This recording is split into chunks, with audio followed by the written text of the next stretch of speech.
My mom would be at all my sporting events. Let's say I was playing football, okay? My mother would be on the sidelines, and if the play on the field started going one way, my mother would run along like, Mark, get him, get him! I'd be like, oh my gosh. I'd get in the huddle with the other guys. They go, Mark, is that your mother? I go, no, I never saw her before in my life. See, the greatest gift my mother ever gave me, she believed in me. I have overdosed on drugs on 3 occasions where I should have been dead. But I believe I was kept here for a reason. You show me your friends, I will show you your future. How do I know this? I hung out with losers, and I became the biggest loser of them all because I gave up everything I dreamt about as a little boy because of who I chose to surround myself with. My friends would drive me home at 2, 3, 4 in the morning. We'd be drunk and high, laughing in the car. We'd pull up in front of my house in New York. They go, Mark, the light's on. I go, oh man, my mother's up. See, my mom wouldn't go to bed until she knew her son was still alive.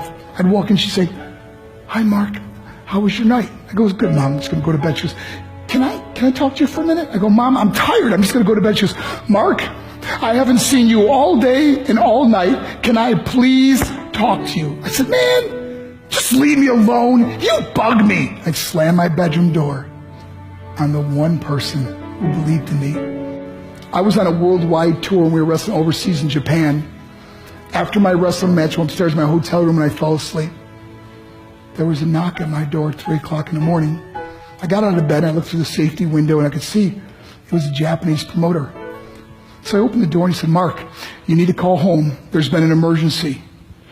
I went and got on the hotel room phone. I called back to the United States and said, hey, what's going on? He said, Mark, I don't know how to tell you this. I said, just tell me what happened. All of a sudden I started crying. They go, Mark, I can't tell you. I said, just say it. He said, Mark, your mother died. I just threw the phone down. I ran out of my hotel room. I took the elevator to the lobby. When the doors opened up, I just ran out into the street. I mean, there was no cars, there was no people. It was 3 o'clock in the morning. And I walked down the middle of a street in Hiroshima, Japan. And I remember looking up and just saying, Mom, I am so sorry. I flew home for her funeral. And I was so nervous to walk up to her casket, so I just stood way in the back. And I kept looking from a distance. I kept thinking to myself, Mom, please wake up. Please get up. And then I finally got the nerve to walk up to her. And as I got closer, I could see my mom for the first time. I mean, she was so beautiful. She was dressed in white. I mean, she looked like an angel. And I just stood over and I said, Mom, you are my hero. Everything I am, everything I hope to be was because of you.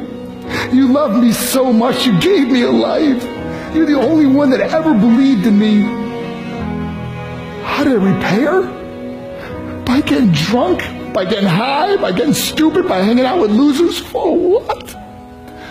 All she ever wanted to do was talk to me. I wish I could talk to you now, Mom. I wish you could see what I'm doing. Why couldn't I have been a better son? We are defined by our choices. But if you surround yourself with people involved in drugs and alcohol and pills, it's a dead end.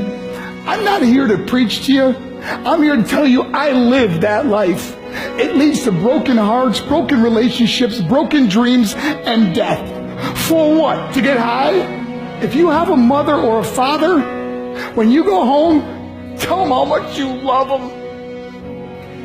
See, my whole life was about being rich and famous. I had to be a millionaire. I had to win the race.